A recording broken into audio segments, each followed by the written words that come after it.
آج کل میں دیکھتی ہوں آپ بچوں سے ان کی ہابیز پوچھیں، بچوں کے پاس کوئی ہابیز ہیں ہی نہیں.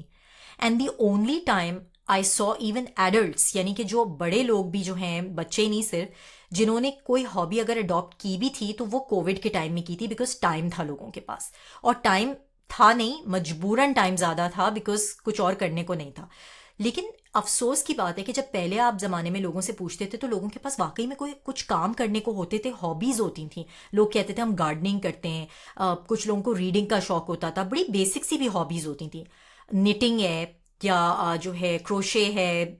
خواتین کی تو بہت ساری تھیں، اور مردوں کی بھی جو ہے وہ بہت لوگوں سے جب میں بات کرتی تھی اپنے چچا تایا اور جو اپنے فیملی میں جو بڑے بوڑھے ہیں، ان کے پاس باقاعدہ ہابیز ہوتی تھی. کسی کو چیس کھیلنے کا شوق ہوتا تھا، کسی کو کچھ سکھانے کا شوق ہوتا تھا. آج کل وہ سب ختم ہو گیا ہے.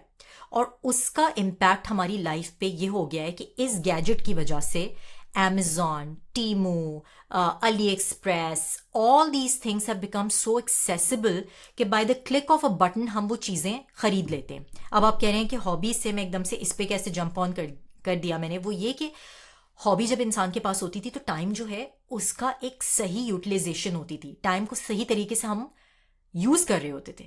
جب ہم سارا وقت اس گیجٹ کے سامنے رہیں گے اور سارا وقت ہم جو ہے وہ اس کو دیکھتے رہیں گے سوشل میڈیا میں، تو آٹومیٹکلی جیسے میں نے آپ کو بتایا تھا ایڈورٹائزنگ کے کانسیپٹ سے، چاہ جو ہے آپ کی وانٹ وہ نیڈ بن جائے گی. اور جب وہ ہوگا تو منیملسٹ لائف سٹائل تو گیا تیل لینے، تو پھر تو آپ خریدیں گے چیز.